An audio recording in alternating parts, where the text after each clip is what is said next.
Hello, this is the demonstration video for NG tube insertion.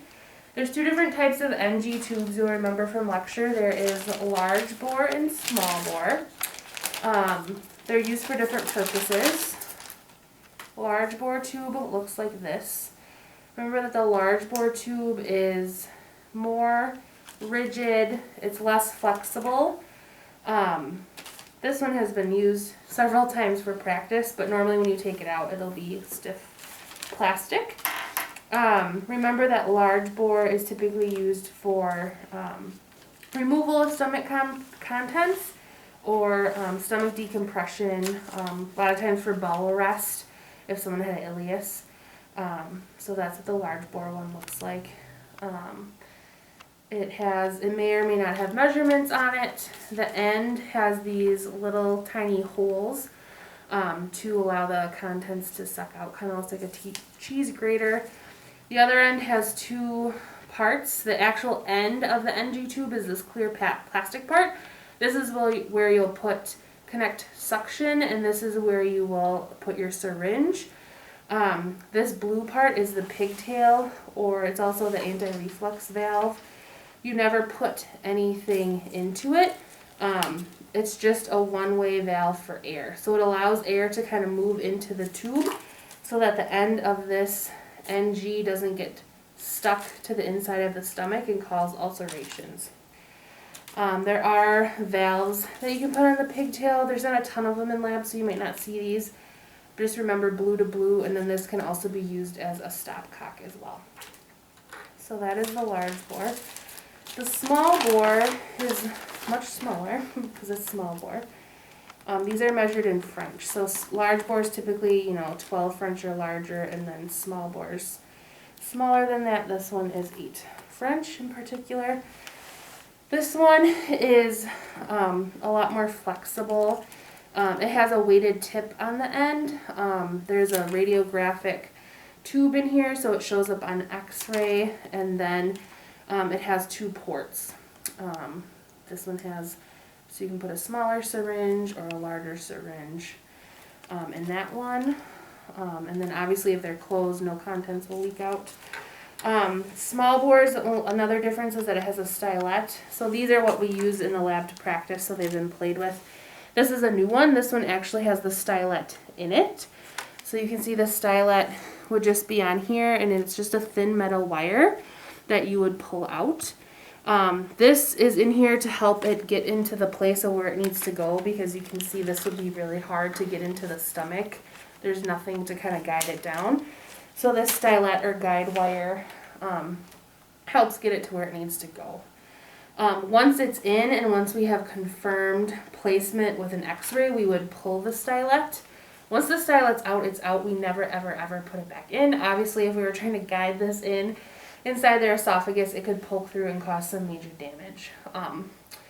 So we just have that to show you. But for purposes of practice, you're just going to use the small bore tube.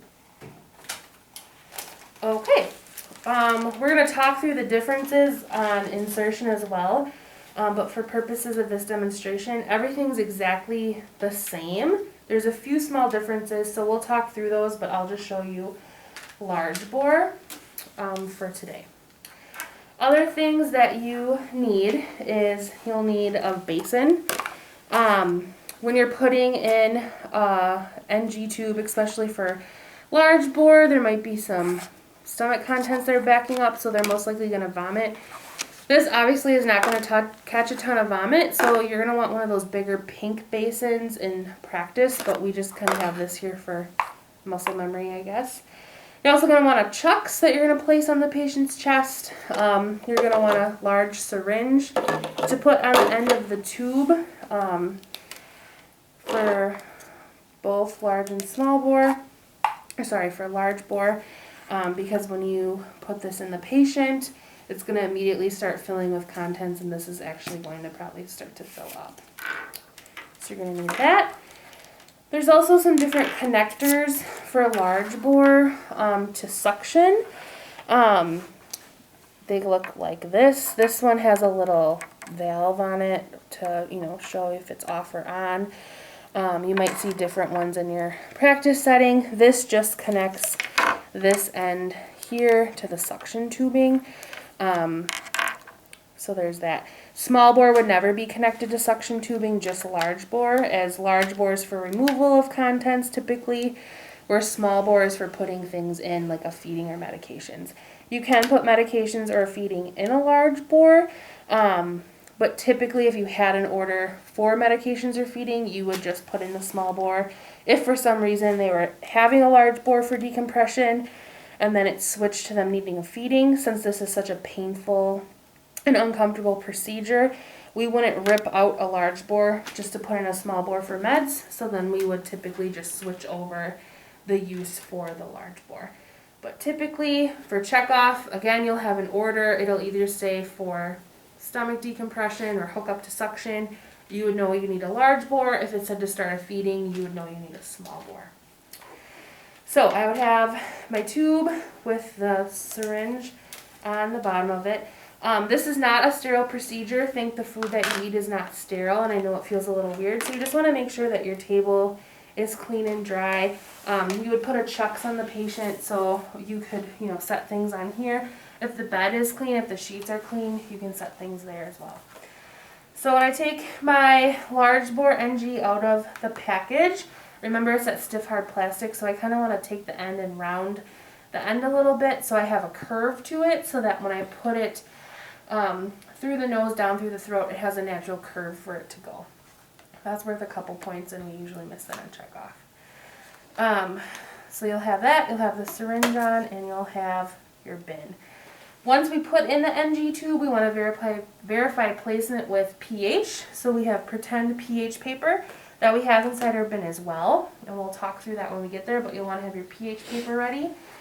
You'll also have a packet of lubricant that you'll rip open and have ready to go. You'll have your connectors, which will just suction a bit. You're going to have a safety pin to connect the tube to the patient's gown, and you're going to need 3 pieces of tape. Lots of tape, so remember, we want to clean up our tape. You want one that looks like a pair of pants, so I just rip it up 3/4 of the way. That's to put on the patient's nose. Some facilities have these fancy devices where it sticks and folds over their nose, and then there's a little clasp to put the tube onto to connect it. In lab, we, again, just use tape. So you're going to need 1 tape for the nose. You're going to need a tiny piece to mark the tube for how far you're going to insert, and 1 piece to connect the tube to the gown safety pin.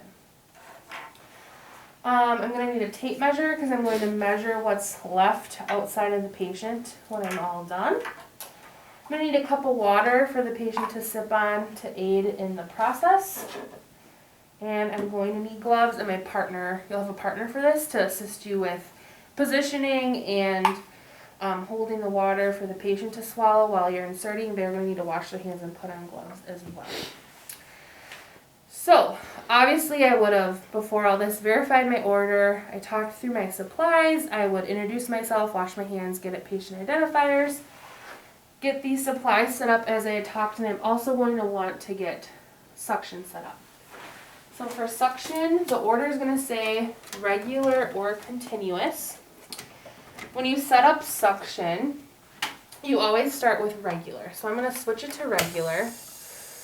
And the doctor's either going to go low, intermittent, or high suction. Typically, for stomach decompression, it's typically low intermittent suction or low continuous suction. So let's say my order said low continuous suction. In the lab, that would be between 100 and 120. They're all calibrated a little different. For our purposes, we want you to know that that's between 100 and 120. So here I have 100, but I want to occlude it either by doing this or putting my thumb over it, and I'm watching. It's a little bit over 120, so I'm just going to turn it down a hair. And it's like right at 120, so I know it's at 120. Now since my order said intermittent, I'm going to switch this over to intermittent. So then my suction is going to turn off and on. I'm going to lay my suction next to the patient. Since the back wall is dirty, I'm going to wash my hands. And I'm going to use one of these connectors. It doesn't matter which one. And I'm going to connect it to my suction right away so I'm ready to go. Then I'm going to need to measure where I'm going to insert. Before I do all of this, I'm going to ask my patient, do an assessment. So I'm going to explain the procedure to my patient, let them know what I'm doing, that it's uncomfortable, but we're going to work together to get it done quickly. I have to know how far I'm going to insert this tube, and that's a little different for everyone. So I have to expose the patient's chest, again, let them knowing that. And I'm going to take my actual NG tube, and I'm going to measure from the tip of their nose to their earlobe, down to their xiphoid process. Okay?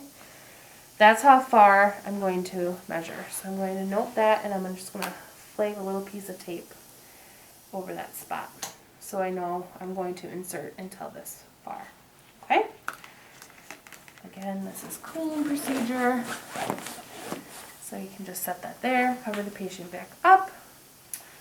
I'm going to do gloves.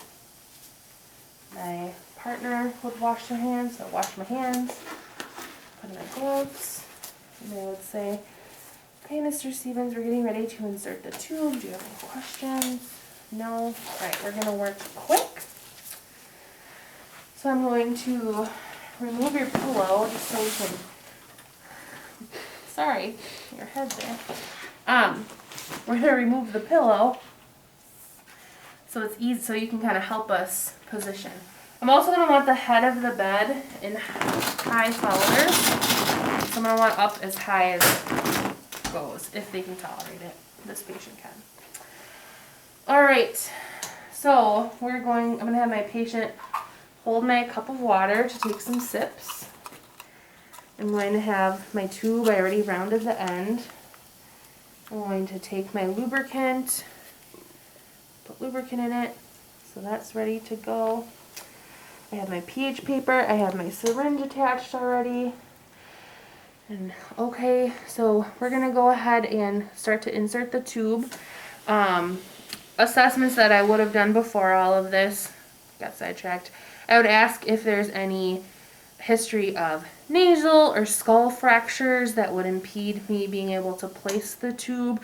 I would also assess for nasal patency, so I could have my patient do it themselves or I could do it for my patient. If you do it for the patient, you would want to wear gloves, have them sniff in, and you would assess patency. If you do it for the patient, you need to take off your gloves, wash your hands, put on new gloves, or you can just verbalize that you're having the patient do that. And you would assess for patency. We typically, the book tells you to go in the side that's more patent. Realistically, we teach you to go into the side that's less patent so that the more patent side is open for them to breathe. As long as it's not like a structural issue. Yes, yeah. Exactly. If there was a structural issue and it was less patent because, you know, there was something in the way and we couldn't get it in, then we would go on the other side. So use your critical thinking for that. Okay? I think I'm ready to go. Okay, so we're going to go ahead and we're going to start by having them hyperextend their neck, and your partner can help you with that. So we're hyperextended. We're inserting, assessment showed me to go into this nostril, and I'm pointing it towards the opposite ear. Again, don't have to worry about sterility. So I'm going in until they start coughing. So they start coughing. Checking the back of the throat to make sure it's going down. Okay, and we're going to tuck your chin, and I'm going to have them take big swallows, and with every swallow, I'm just going to put it in as quick as I can. Oh, that's new. Okay, here we go. And if I meet resistance at all, do you see how I'm getting it in really quick? To the tape. Okay, how are you feeling? He says he's okay. I want to ask how they're doing right away because I want to assess for respiratory distress because I don't want it to go into the lungs, okay? I want to get it in as quick as possible as well because it's very uncomfortable. Okay, so I went into the tape. I'm not letting go of this until it's secured. So there's a couple things I have to do before. So I can have my partner with their gloved hand hold this. Are you able to do that, Katie? This partner doesn't have a glove, but yeah. They're pretending. So I'm going to check pH. Can you do this, you think? Okay. So we're gonna draw back, and again, this probably would have filled. I'm just gonna draw back a little bit. I'm gonna pinch the tube because I don't want stuff to come out. Pull the tube off. I'm gonna put some on my pretend pH paper. And we want a pH of less than 4 if it's in the stomach, and I check less than 4. Okay? So now I can keep it kinked, and since I have my suction ready to go, I can just connect my suction, and we're good to go. Okay? And this one's a little broken, so it's not friendly right now. Okay? So we have our suction. I already verified it's onto the right setting.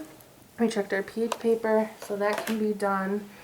And then I need to secure it to the gown, I need to secure it to the nose, and I need to measure. So first I'm going to secure it. At this point, you can remove your gloves and wash your hands because you're done touching any of the bodily fluids. If, you know, they needed to blow their nose or something, or that would be a different story, but everything looks good. I'm going to remove my gloves, wash my hands, and I'm going to secure it with tape. So this is the pants piece of tape.